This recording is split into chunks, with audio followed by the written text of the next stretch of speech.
गुरुवार को भगवान बृहस्पति की पूजा का विधान है। गुरुवार के दिन व्रत और व्रत कथा सुनने से घर परिवार में सुख समृद्धि बनी रहती है। तो आइए जानते हैं गुरुवार व्रत कथा के बारे में। कथा के अनुसार प्राचीन काल की बात है, किसी राज्य में एक बड़ा ही प्रतापी और दानी राजा राज करता था। वह हर गुरुवार को व्रत रखता था और दीन दुखियों की मदद किया करता था, परंतु ये बात उसकी रानी को बिल्कुल अच्छी नहीं लगती थी। वह न तो व्रत करती थी और ना ही दान पुण्य में विश्वास रखती थी। इतना ही नहीं, वह राजा को भी ऐसा करने से मना करती थी। एक समय की बात है कि राजा शिकार खेलने के लिए वन गए। घर पर रानी और उसकी दासी थी। उसी समय गुरु बृहस्पति देव साधु का रूप धारण कर राजा के दरवाजे पर भिक्षा मांगने आए। साधु ने जब रानी से भिक्षा मांगी तो वह कहने लगी, हे साधु महाराज, मैं तो इस दान और पुण्य से तंग आ गई हूँ। आप कोई ऐसा उपाय बताएं जिससे कि मेरा सारा धन नष्ट हो जाए और मैं आराम से रह सकूं। इतना सुनकर बृहस्पति देव ने कहा कि हे देवी, तुम तो बड़ी विचित्र हो। संतान और धन से भला कोई दुखी होता है। अगर अधिक धन है तो इसे शुभ कार्यों में लगाओ, कुंवारी कन्याओं का विवाह कराओ, विद्यालय और बाग बगीचे का निर्माण कराओ, जिससे तुम्हारे दोनों लोग सुधरें। परंतु साधु की इन बातों से रानी को बिल्कुल खुशी नहीं हुई। उसने कहा कि मुझे ऐसे धन की आवश्यकता नहीं है जिसे मैं दान में दूं और जिसे संभालने में मेरा सारा समय नष्ट हो जाए। तब साधु ने कहा, अगर तुम्हारी ऐसी ही इच्छा है तो मैं जो बताता हूँ तुम वैसा ही करना। गुरुवार के दिन तुम अपने घर को गोबर से लीपना, अपने बालों को पीली मिट्टी से धोना, राजा से हजामत बनाने को कहना, भोजन में मांस मदिरा का प्रयोग करना, कपड़े धोबी के यहाँ धुलने देना। इस प्रकार 7 बृहस्पतिवार करने से तुम्हारा समस्त धन नष्ट हो जाएगा। इतना कहकर साधु के रूप में आए बृहस्पति देव वहां से अंतर्धान हो गए। साधु के कहे अनुसार रानी को केवल 3 ही बृहस्पतिवार बीते थे कि उसकी समस्त धन संपत्ति नष्ट हो गई। तब एक दिन राजा रानी से बोला कि रानी, तुम यहीं रहो, मैं दूसरे देश जाता हूँ, क्योंकि यहाँ पर सभी लोग मुझे जानते हैं, इसीलिए मैं कोई छोटा काम नहीं कर सकता। ऐसा कहकर राजा दूसरे देश चला गया। वहां वह जंगल से लकड़ी काट कर लाता और शहर में जाकर बेचता। इस तरह वह अपना जीवन व्यतीत करने लगा। इधर राजा के परदेश जाते ही रानी और दासी दुखी रहने लगी। एक बार जब रानी और उसकी दासी को 7 दिन तक बिना भोजन के रहना पड़ा तो रानी ने अपनी दासी से कहा कि दासी, पास ही के नगर में मेरी बहन रहती है, वह बड़ी धनवान है, तू उसके पास जा और कुछ ले आ ताकि थोड़ी बहुत गुजर बसर हो जाए। दासी रानी की बहन के पास गई। उस दिन गुरुवार था और रानी की बहन उस समय बृहस्पतिवार व्रत कथा सुन रही थी। दासी ने रानी की बहन को अपनी रानी का संदेशा सुनाया, लेकिन रानी की बड़ी बहन ने कोई उत्तर नहीं दिया। जब दासी को रानी की बहन से कोई उत्तर नहीं मिला तो वह बड़ी दुखी हुई और उसे क्रोध भी आया। दासी ने वापस आकर रानी को सारी बात बता दी। ये सब सुन रानी ने अपने भाग्य को कोसा। उधर रानी की बहन ने सोचा कि मेरी बहन की दासी आई थी, परंतु मैंने उससे कुछ नहीं कहा, इससे वह बड़ी दुखी हुई होगी। कथा सुनकर और पूजा समाप्त करके वह अपनी बहन के घर आई और कहने लगी कि बहन, मैं बृहस्पतिवार का व्रत कर रही थी, तुम्हारी दासी मेरे घर आई थी, परंतु जब तक कथा पूरी नहीं होती तब तक ना तो उठते हैं ना ही कुछ बोलते हैं, इसीलिए मैं नहीं बोली। बताओ दासी, क्यों आई थी? रानी बोली, बहन, तुमसे क्या छुपाऊं, हमारे घर में खाने तक को अनाज नहीं है। ऐसा कहते कहते रानी की आंखें भर आईं। उसने दासी समेत पिछले 7 दिनों से भूखे रहने की पूरी बात अपनी बहन को बता दी। रानी की बहन बोली, देखो बहन, भगवान बृहस्पति देव सबकी मनोकामनाओं को पूरा करते हैं। देखो, शायद तुम्हारे घर में कहीं अनाज रखा हो। पहले तो रानी को विश्वास नहीं हुआ, पर बहन के आग्रह करने पर उसने अपनी दासी को अंदर भेजा तो उसे सचमुच अनाज से भरा एक घड़ा मिला। यह देखकर दासी बड़ी हैरान हुई। दासी रानी से कहने लगी कि रानी, जब हमको भोजन नहीं मिलता था तो हम व्रत ही तो करते थे, इसीलिए क्यों ना इनसे व्रत और कथा की पूरी विधि पूछ ली जाए ताकि हम भी व्रत कर सकें। तब रानी ने अपनी बहन से बृहस्पतिवार व्रत के बारे में पूछा। उसकी बहन ने बताया, बृहस्पतिवार के व्रत में चने की दाल और गुड़ केले की जड़ में अर्पित करें तथा दीपक जलाएं, व्रत कथा सुने और पीला भोजन ही करें। इससे बृहस्पति देव और भगवान विष्णु दोनों ही प्रसन्न होते हैं। व्रत और पूजा की विधि बताकर रानी की बहन अपने घर लौट गई। 7 दिन के बाद जब गुरुवार आया तो रानी और दासी ने व्रत रखा। वह घुड़साल में जाकर चना और गुड़ ले आईं। फिर उससे केले की जड़ तथा भगवान विष्णु की पूजा की। अब पीले भोजन की चिंता को लेकर दोनों बड़ी दुखी हुई, क्योंकि उन्होंने व्रत तो रखा था, इसीलिए बृहस्पति देव उनसे प्रसन्न थे। वह एक साधारण व्यक्ति का रूप धारण कर 2 थालों में पीला भोजन दासी को दे गए। भोजन पाकर दासी बड़ी प्रसन्न हुई और फिर रानी के साथ मिलकर भोजन ग्रहण किया। उसके बाद दासी और रानी हर गुरुवार को व्रत और पूजा करने लगी। बृहस्पति देव की कृपा से उनके पास फिर से धन संपत्ति आ गई, परंतु रानी फिर से पहले की तरह आलस्य करने लगी। तब दासी बोली, देखो रानी, तुम पहले भी इसी प्रकार आलस्य करती थी। तुम्हें धन रखने में कष्ट होता था, इस कारण सभी धन नष्ट हो गया, और अब जब बृहस्पति देव की कृपा से हमें पुनः धन प्राप्त हुआ है तो तुम फिर से आलस्य करने लगे। रानी को समझाते हुए दासी कहती है कि बड़ी मुसीबतों के बाद तो हमने ये धन पाया है, इसीलिए हमें दान पुण्य करना चाहिए, भूखों को भोजन कराना चाहिए, धन को शुभ कार्यों में खर्चना चाहिए। इससे तुम्हारे कुल का यश बढ़ेगा, स्वर्ग की प्राप्ति होगी और पितृ प्रसन्न होंगे। दासी की बात मानकर रानी अपना धन शुभ कार्यों में खर्चने लगी, जिससे कि पूरे नगर में उसका यश फैलने लगा। एक दिन राजा दुखी होकर जंगल में एक पेड़ के नीचे आसन जमाकर बैठ गया। वह अपनी दशा को याद करके व्याकुल होने लगा। बृहस्पतिवार का दिन था। एकाएक राजा ने देखा कि उस निर्जन वन में एक साधु प्रकट हुए। वह साधु वेश में आए कोई और नहीं, बृहस्पति देव थे। लकड़हारे के सामने आकर बोले कि लकड़हारे, इस सुनसान जंगल में तुम चिंता मग्न क्यों बैठे हो? लकड़हारे ने दोनों हाथ जोड़कर प्रणाम किया और उत्तर दिया कि महात्मा जी, आप सब कुछ जानते हैं, मैं क्या कहूँ। यह कहकर राजा रोने लगा और साधु को अपनी आत्मकथा सुनाई। साधु वेश में आए बृहस्पति देव ने कहा, तुम्हारी स्त्री ने बृहस्पति के दिन बृहस्पति भगवान का निरादर किया था, जिसके कारण रुष्ट होकर उन्होंने तुम्हारी यह दशा कर दी। अब तुम चिंता को दूर करके मेरे कहने पर चलो, तुम्हारे सब कष्ट दूर हो जाएंगे और भगवान पहले से भी अधिक तुम्हें धन संपत्ति देंगे। तुम बृहस्पति के दिन कथा किया करो, 2 पैसे के चने मुनक्का लाकर उसका प्रसाद बनाओ और शुद्ध जल से लोटे में शक्कर मिलाकर अमृत तैयार करो। कथा के बाद अपने सारे परिवार और सुनने वाले प्रेमियों में अमृत व प्रसाद बांटकर दूध भी ग्रहण करो। ऐसा करने से भगवान तुम्हारी सभी मनोकामनाओं को पूरा करेंगे। साधु के ऐसे वचन सुनकर लकड़हारा बोला कि हे भगवान, मुझे लकड़ी बेचकर इतना पैसा नहीं मिलता कि जिससे मैं भोजन के उपरांत कुछ बचा सकूं। मैंने रात में अपनी स्त्री को व्याकुल देखा है, मेरे पास कुछ पैसे भी नहीं जिससे कि मैं उसकी खबर मंगा सकूं। साधु ने कहा कि लकड़हारे, तुम किसी बात की चिंता मत करो। बृहस्पति के दिन तुम रोजाना की तरह लकड़ियां लेकर शहर जाओ, तुमको रोज से दुगना धन प्राप्त होगा, जिससे तुम भली भांति भोजन कर लोगे तथा बृहस्पति देव की पूजा का सामान भी आ जाएगा। इतना कहकर वह साधु अंतर्धान हो गए। धीरे धीरे समय व्यतीत होने पर फिर से बृहस्पतिवार का दिन आया। लकड़हारा जंगल से लकड़ी काटकर शहर में बेचने गया। उसे उस दिन लकड़ियों का दाम अधिक मिला। राजा ने चना गुड़ आदि लेकर गुरुवार का व्रत किया। उस दिन से उसके सभी कष्ट दूर हो गए। परंतु जब दोबारा गुरुवार आया तो बृहस्पतिवार का व्रत राजा करना भूल गया। इस कारण बृहस्पति भगवान नाराज हो गए। उस दिन उस नगर के राजा ने विशाल यज्ञ का आयोजन किया था तथा शहर में यह घोषणा करा दी कि कोई भी मनुष्य अपने घर में भोजन न बनाए, न आग जलाए, समस्त जनता मेरे यहाँ आकर भोजन करे।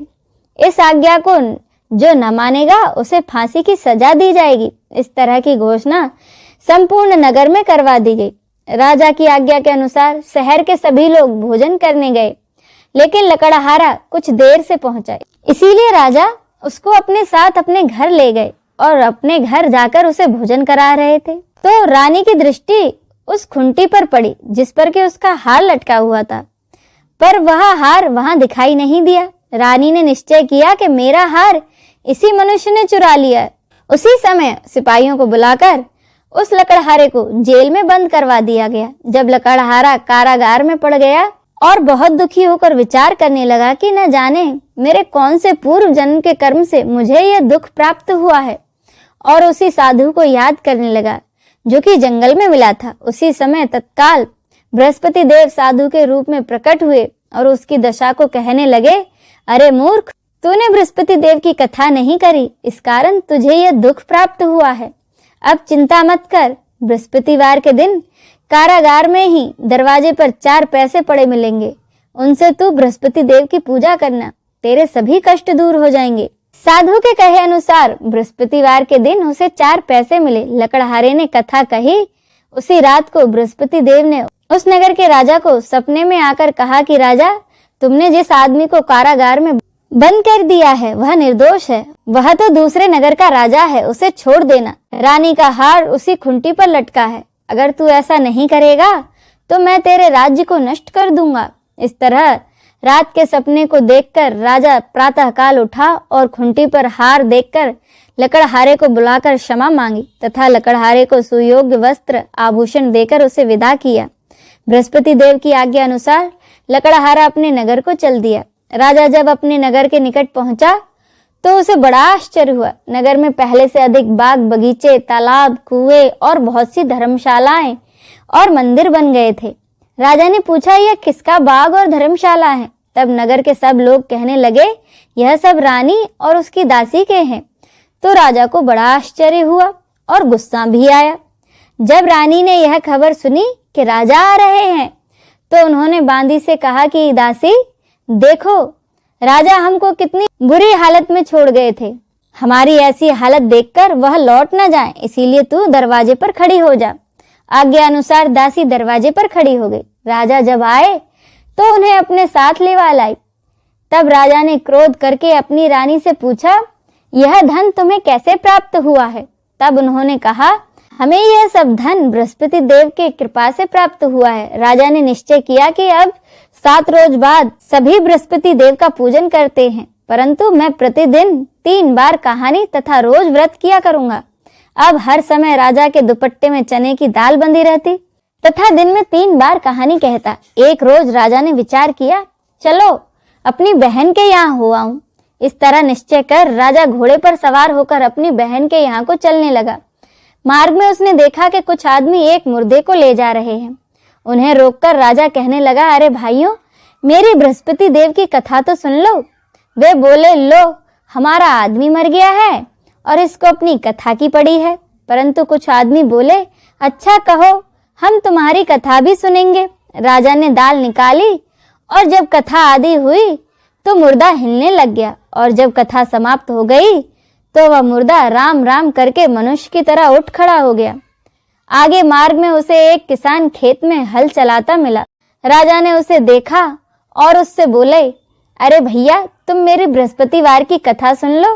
किसान बोला, जब तक मैं तेरी कथा सुनूंगा तब तक 4 हरिया तो जोत लूंगा, जा अपनी कथा किसी और को सुनाना। राजा के खेत से हटते ही बैल पछाड़ खाकर गिर गए तथा किसान के पेट में बड़ी जोर का दर्द होने लगा। उसी समय उसकी माँ रोटी लेकर आई। उसने जब देखा तो अपने पुत्र से सब हाल पूछा। बेटे ने सभी हाल अपनी माँ से कह दिया तो उसकी माँ दौड़ी दौड़ी उस घुड़सवार के पास गई और उससे बोली कि मैं तेरी कथा सुनूंगी, तू अपनी कथा मेरे खेत पर चलकर ही कहना। राजा उसके खेत पर जाकर कथा कहने लगा, जिसके सुनते ही वह बैल उठ खड़े हुए तथा किसान के पेट का दर्द भी बंद हो गया। राजा अपनी बहन के घर पहुंचा। बहन ने भाई की खूब मेहमानी की। दूसरे रोज प्रातः काल राजा जगा तो वह कहने लगा कि सब लोग भोजन कर रहे हैं। राजा अपनी बहन से कहा, ऐसा कोई मनुष्य नहीं है जिसने कि भोजन नहीं किया हो और मेरी बृहस्पतिवार की कथा सुन ले। उसकी बहन बोली, भैया, यह देश ऐसा ही है, यहाँ के लोग पहले भोजन करते हैं, बाद में दूसरे काम। तो राजा ने कहा कि देख लो, अगर कोई पड़ोस में हो तो बताओ। वह बोली, ठीक है। वह ऐसा कहकर देखने चलेगी, परंतु उसे कोई ऐसा व्यक्ति नहीं मिला जिसने कि भोजन न किया हो। अंत में वह एक कुम्हार के घर गई जिसका लड़का बीमार था। उसे मालूम हुआ कि उनके यहाँ 3 रोज से किसी ने भोजन नहीं किया है। रानी ने अपने भाई की कथा सुनने के लिए कुम्हार से कहा तो वह तैयार हो गया। राजा ने जाकर बृहस्पतिवार की कथा कुम्हार के यहाँ कही, जिसको सुनकर उसका लड़का ठीक हो गया। अब तो राजा की प्रशंसा होने लगी। एक रोज राजा ने अपनी बहन से कहा कि बहन, हम अपने घर को जाएंगे, तुम भी तैयार हो जाओ। राजा की बहन ने अपनी सास से कहा कि सासू माँ, मैं अपने मायके जा रही हूँ। तो उसकी सास ने कहा, ठीक है, चली जाओ, लेकिन अपने लड़कों को मत ले जाना, क्योंकि तेरे भाई के कोई औलाद नहीं है। बहन ने अपने भाई से कहा कि भैया मैं तो चलूंगी पर कोई बालक नहीं जाएगा।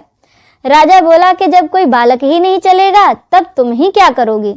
बड़े दुखी मन से राजा अपने नगर को लौट आया और सारी बातें अपनी रानी को बताई। रानी बृहस्पति देव से प्रार्थना करने लगी और कहने लगी कि हे बृहस्पति देव, हमें आपने सब कुछ दिया है, हमें एक औलाद भी अवश्य दें। उसी रात को बृहस्पति देव ने राजा को सपने में कहा कि राजा उठ, सभी सोच त्याग दे, तेरी रानी गर्भ से है। राजा यह बात सुनकर बड़ा खुश हुआ। 9वें महीने में रानी के गर्भ से एक सुंदर पुत्र पैदा हुआ।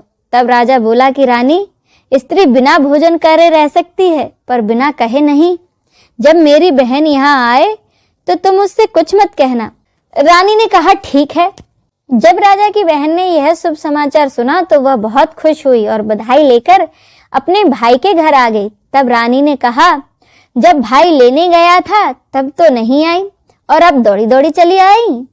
राजा की बहन बोली, भाभी मैं इस प्रकार न कहती तो तुम्हें औलाद कैसे मिलती। बृहस्पति देव ऐसे ही हैं, जैसे जिसके मन में कामनाएं हैं सभी को पूर्ण करते हैं। जो व्यक्ति सद्भावना पूर्वक बृहस्पतिवार का व्रत करता है एवं कथा पढ़ता और सुनाता है, बृहस्पति देव उसकी सभी मनोकामनाएं पूरी करते हैं। बोलो बृहस्पति देव की जय। अब सुने बृहस्पति देव की आरती। ओम जय बृहस्पति देवा, ओम जय बृहस्पति देवा। छिन्न छिन्न भोग लगाऊं, छिन्न छिन्न भोग लगाऊं, कदली फल मेवा। ओम जय बृहस्पति देवा। तुम पूर्ण परमात्मा, तुम अंतर्यामी, स्वामी तुम अंतर्यामी। जगत पिता जगदीश्वर, जगत पिता जगदीश्वर, तुम सबके स्वामी। ओम जय बृहस्पति देवा। चरणामृत निज निर्मल, सब पातक हरता, स्वामी सब पातक हरता। सकल मनोरथ दायक, सकल मनोरथ दायक, कृपा करो भरता। ओम जय बृहस्पति देवा।